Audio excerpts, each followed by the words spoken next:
Click-Clack the Rattlebag by Neil Gaiman. Before you take me up to bed, will you tell me a story? Do you actually need me to take you up to bed? I asked the boy. He thought for a moment, then, with intense seriousness, yes, actually, I think I do.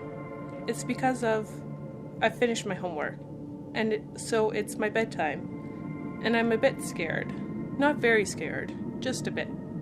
But it is a very big house, and a lot of times the lights don't work, and it's sort of dark. I reached over and tousled his hair. I can understand that, I said.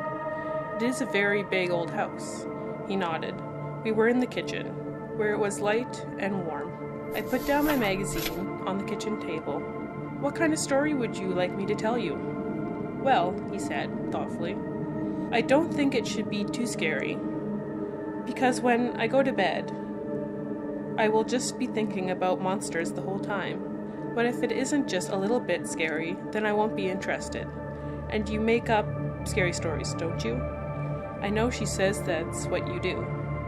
She exaggerates. I write stories, yes. Nothing that's really been published yet, though. And I write lots of different kinds of stories. But you do write scary stories, yes. The boy looked up at me from the shadows by the door, where he was waiting. Do you know any stories about Click-Clack the Rattlebag? I don't think so. Those are the best sorts of stories. Do they tell them at your school? He shrugged. Sometimes. What's a Click-Clack the Rattlebag story? He was a precocious child, and was unimpressed by his sister's boyfriend's ignorance. You could see it on his face. Everybody knows them. I don't, I said, trying not to smile. He looked at me as if he was trying to decide whether or not I was pulling his leg. He said, I think maybe you should take me up to my bedroom, and then you can tell me a story before I go to sleep. But probably it should be a not scary story because I'll be up in my bedroom then, and actually it's a bit dark up there too. I said, shall I leave a note for your sister telling her where we are? You can, but you'll hear when they get back. The front door is very slammy. We walked out of the warm and cozy kitchen into the hallway of a big house, where it was chilly and drafty and dark. I flicked the light switch, but the hall remained dark. The bulb's gone, the boy said. That always happens.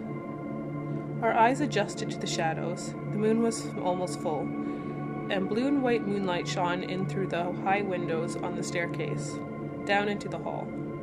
We'll be all right, I said. Yes, said the boy, soberly. I am very glad you're here.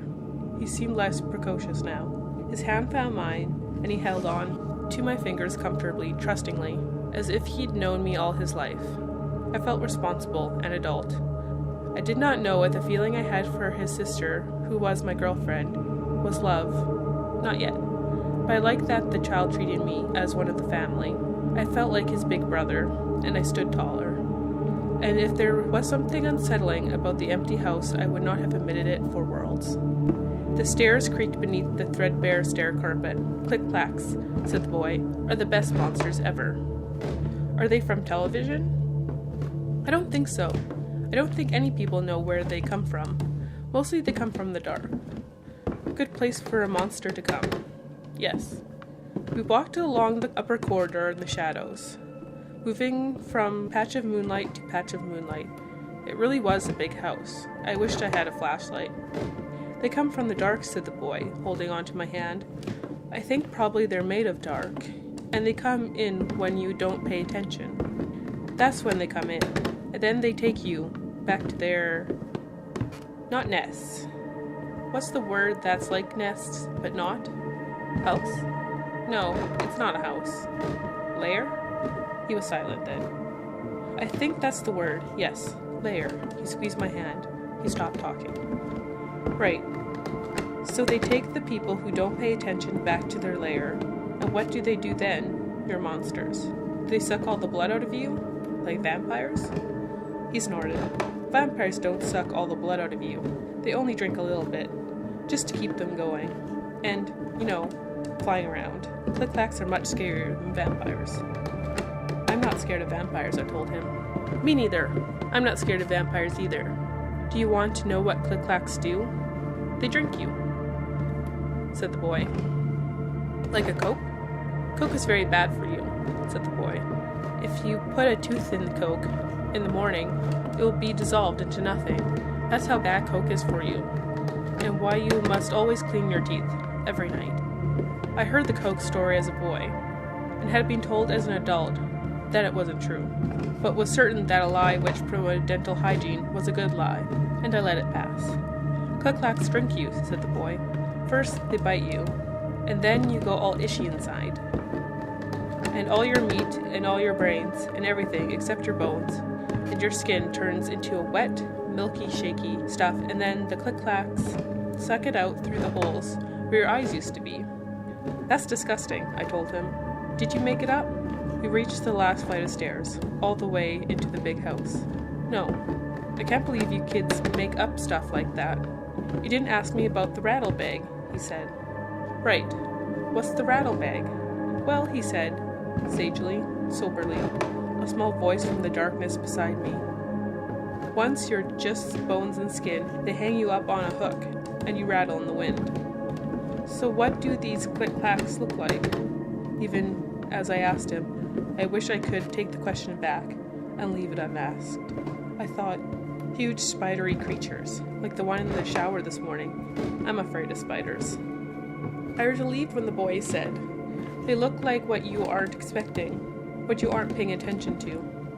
We were climbing wooden steps now. I held onto the railing on my left, held his hand with my right, as we walked beside me. It smelled like dust and old wood, that high in the house. The boy's tread was certain, even though the moonlight was scarce. Do you know what story you're going to tell me to put me to bed? He asked. Like I said, it doesn't actually have to be scary. Not really. Maybe you could tell me about this evening. Tell me what you did. That won't make much of a story for you. My girlfriend just moved into a new place on the edge of town. She inherited it from an aunt or someone. It's very big and very old. I'm going to spend my first night with her tonight, so I've been waiting for an hour or so for her and her housemates to come back with wine and an Indian takeaway. See, said the boy. There was a precocious amusement again. But all kids can be insufferable sometimes, when they think they know something you don't. It's probably good for them. You know all that, but you don't think. You just left your brain fill in the gaps. He pushed open the door to the attic room. It was perfectly dark now, but the opening door disturbed the air, and heard things rattle gently, like dry bones in thin bags, in the slight wind. Click-clack, like that. I would have pulled away then, if I could, but small firm fingers pulled me forward, unrelentingly, into the dark.